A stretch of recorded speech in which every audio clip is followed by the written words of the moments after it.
the update is the update. Z is still out indefinitely. He's still working towards being fully healthy, which he's not, but he's getting there, and we'll update you guys as we get to that point, if we get to that point. Brian Windhorst back with us. Windy, how does all of this make Zion and the Pelicans look? Not great, Molly. I think this video that he put out, while it was amazing to watch and a big reminder of why we're all such big believers in Zion's talent, it really kind of laid bare the issues that Zion has with the Pelicans organization. What I mean by that is that he wasn't cleared to do this. You know, he hadn't been approved to do this type of action, and he's doing it, you know, to send some sort of passive-aggressive statement. And this happened back when he was a rookie, when he was coming back from his knee injury. He wasn't happy with how the Pelicans brought him back. He thought it was too slow, that he hated how they had him in little short bursts. And then this year, he sits down after keeping the injury completely private.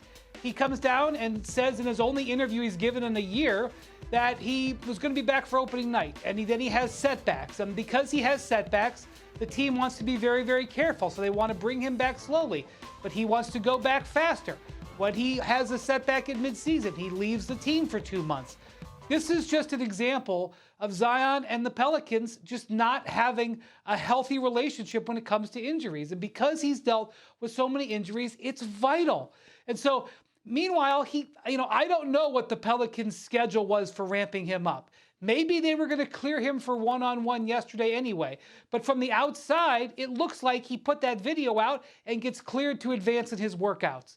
And so what's to prevent him in another week, if he hasn't been cleared to go to 3-on-3 or 5-on-5, from him putting out another video? It's just not an indication of a good relationship. And that's what has been bubbling under the surface of what could be a beautiful relationship, because this guy is so good, Stephen A.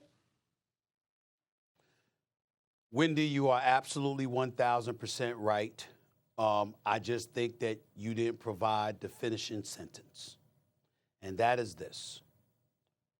There isn't much of a relationship because Zion Williamson doesn't want to be there. Let's just call it what it is. He doesn't want to be a New Orleans Pelican. He wishes he was somewhere else.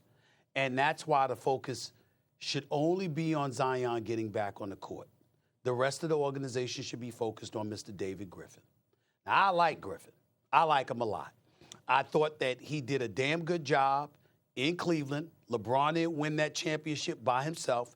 Yes, he had the services of Kyrie and Kevin Love or what have you, but he also had an executive in David Griffin who worked diligently to give them the things they said they needed in order for this team to ultimately win a chip while still remaining highly competitive. Now, obviously, LeBron James had everything to do with that, but nevertheless, it's not like the cupboard was left bare and he wasn't provided any kind of support. So I was supportive of Griffin. I'm supportive of him in New Orleans. I think that he's a hell of a basketball mind. Sometimes, Wendy, and I think that you can appreciate this because I don't have to do any more what you do because I'm on TV all the time hosting shows, even though I obviously still have a lot of connections. But you are on it on a day-in, day-out basis, and you're on top of this. So I can say this to you, and you're going to appreciate this.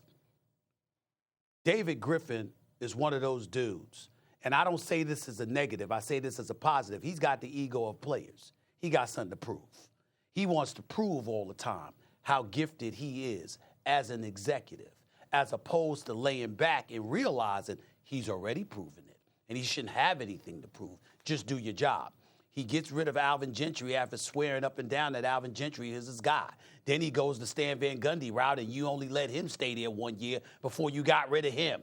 Now you got Willie Green, and I'm very happy with Willie Green, and I'm not even judging him by this year because you had so many injuries, and Zion hasn't played the game, and Brandon Ingram has been unhealthy. You got C.J. McCollum there. Ladies and gentlemen, let me put y'all on notice about C.J. McCollum, formerly of the Portland Trailblazers, now in New Orleans. The brother's averaging 26 a game in the 16 games or so that he has played.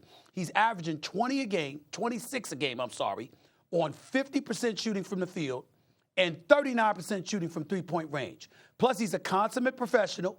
He's going to show up. He doesn't wilt in big moments. And you put him on a court with a healthy Ingram, a healthy Zion Williamson, with guys who actually want to play and want to be there, with some of the other pieces that they have. I got news for you. New Orleans could surprise some people. Maybe not this year, but they could surprise some people.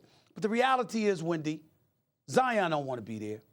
And when he put out that video, it was the latest example of how they're not on the same page. He wants to play. He might be anxious to play, but he wants to play and averages 27-7 and win games and do enough to solidify his status as a young star in this league while always praying somebody will get him the hell up out of there so he can end up in a market like New York or L.A. or something like that. That's Zion Williamson. They can say what they want, but I've heard enough to know that this is what the brother would prefer. And so when you've got Griffin holding him out, you've got a situation where a player in his camp may not necessarily trust Griffin.